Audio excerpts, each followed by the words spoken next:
Bonjour et bienvenue dans cette nouvelle vidéo. Aujourd'hui nous allons voir la figurine de Shockwave tirée du film de Transformers Dark of the Moon dans la gamme Studio Series.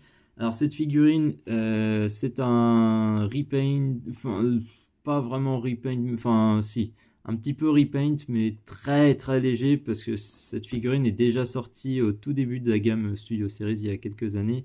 Et là ils la ressortent avec du coup la nouvelle boîte. C'est exactement la même que celle sortie il y a quelques années, je sais plus de quand elle date, mais ça doit être il y a au moins 4 ans si je me trompe pas. Donc voilà, après c'est exactement la même, si jamais vous avez déjà vu des reviews de l'ancienne figurine, vous ne serez pas surpris, c'est exactement la même. Donc sur la boîte, comme on peut voir, le Shockwave paraît bien violet, alors que en réalité non, la figurine est plus ressemblante au film, et heureusement, parce que dans le film ça aurait pas été déconnant d'avoir un Shockwave violet comme ça aurait été cool, mais non, il est plutôt comme ça. Dommage. Là la figurine fait un mix des deux, après voilà. En accessoire, on peut voir sur la boîte il y a un petit Brains et Willy. Alors ils font cette taille là sur la photo, mais en vrai ils sont vraiment rikiki. Et un soldat parachutiste pour faire comme dans le film. Donc, hop, on peut commencer. Alors, pour expédier assez rapidement, les petits Brains et Willy. Voilà. C'est dire la taille vraiment, si on peut dire ridicule, hein, c'est à ce niveau-là. Hein, voilà. On va vite les mettre de côté parce que voilà. Et le parachutiste qui est d'une taille un petit peu plus raisonnable, hein, en humain. Après, comme j'ai regardé, et les Brains comme Willy sont accurate en taille par rapport à un humain. Bref, passons à notre Shockwave. Donc déjà, avant de commencer, quand j'ai reçu la boîte, quand j'ai reçu la figurine en boîte, j'étais hypé de fou. La figurine dans la boîte ressort vachement bien, une bonne prestance. Quand j'ai sorti, j'ai eu une petite douche froide sur pas mal de trucs. Alors je pense que ça doit être déjà présent sur la figurine de base, mais je trouve que c'est vraiment un gros point négatif. Donc ce que je considère comme point négatif, c'est la lame, hein, on peut la retirer, hein, voilà, c'est du plastique mou, hein, je force à peine, vous voyez, c'est vraiment du plastique mou et c'est extrêmement dommage. Franchement, on peut dire, hein, c'est nul. Hein. J'avais l'ancienne figurine de Shockwave tirée du film, de la gamme du film, en Voyager Class à l'époque. Tout était en plastique solide, il n'y avait rien de mou. Vous voyez, même le canon, il est mou. Alors, si je ne me trompe pas, je crois que même les doigts le sont. Et c'est un peu d'un ridicule. Les pics là au niveau des pieds, c'est pareil. Le tuyau, c'est normal, c'est fait pour être élastique, donc ça pourquoi pas. Ça non, ça juste ça bouge. Après c'est cool, ça bouge. Voilà. Sinon, pareil, un petit détail, il y a ces deux petites pièces là qui servent pour le mode véhicule. En mode robot, honnêtement, je sais pas comment on est censé les mettre dans la notice, ils ont pas l'air de trop le dire, donc tant pis, hein, on va faire avec, hein, on les laisse là, de toute façon c'est pas gênant. Donc comme on peut voir, Shockwave nous arrive vraiment avec un look très massif et furieux, comme on peut voir dans le film. Alors là, on peut voir grâce à la lumière les petites teintes de violet qui sont très légères, mais c'est un violet un peu abîmé, comme s'il avait battu, il s'était battu, tout ça. Donc voilà, avec les petits détails au niveau de peinture, comme si sa peinture s'était un peu ébréchée avec les combats. C'est vraiment sympa. Sinon, la figurine est pas comics accurate, pardon, très accurate par rapport au film, hein, ça on peut pas les retirer. Et bah, c'est à peu près tout ce que j'ai à dire. Hein. Après, en termes de backpack, bah, il en a pas. Hein. C'est juste des mini réacteurs. Genre, je sais plus trop ce que c'est dans le film, mais il y a juste ça et ça c'est dans le film, donc c'est pas choquant. Hein.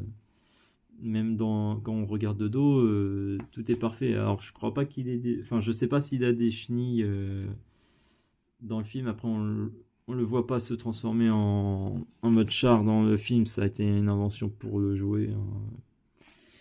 Parce que dans le film il ne se transforme pas. Après bon, le char on va le faire, il est très simple à transformer et très simple, hein. C'est un char cybertronien. Après bon, ça fait ce qu'on lui demande de faire, hein, voilà. Donc on passe à la transformation, à tout de suite.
Et nous revoici donc avec Shockwave en mode tank.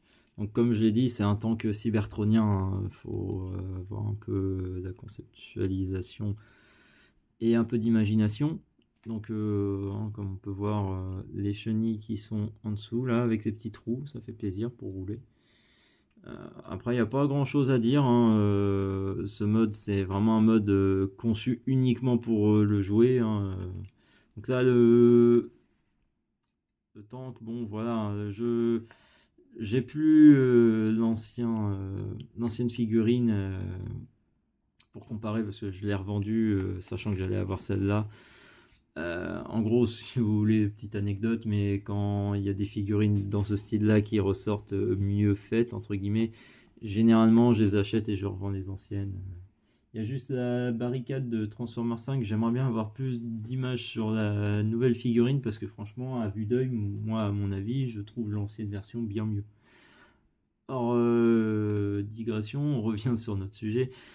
Donc bah après, hein, voilà, comme on peut dire, c'est du Shockwave, un classique. Alors, je sais pas si le tuyau, moi, quand je le mets en arrière, du coup, bah, vu que c'est tendu, bah, ça repart en avant, ce qui est logique. Alors, je sais pas si c'est censé être, sachant, genre, comme ce... Enfin, d'un autre système, parce qu'en gros, sinon, le tuyau, il frotte par terre et ça n'a pas l'air d'être ça. Après, bon, moi, perso, il va rester exposé en mode robot, parce que bah, c'est tout l'intérêt du mold pour moi. Avec ça, c'est vraiment dommage. Ça aurait jamais dû se passer. Enfin bref. Et je crois qu'il me semble avoir vu que c'est dû à des législations ou des réglementations des États-Unis. On souffle, hein. Ils ont le droit d'avoir des armes à feu, mais par contre, un bout de plastique un peu trop pointu, attention, c'est dangereux. Enfin bref. Voilà, je vous remercie d'avoir suivi cette vidéo. Je vous dis à la prochaine, sûrement sur Megatronus de la gamme Age of the Prime. Et à bientôt, bye.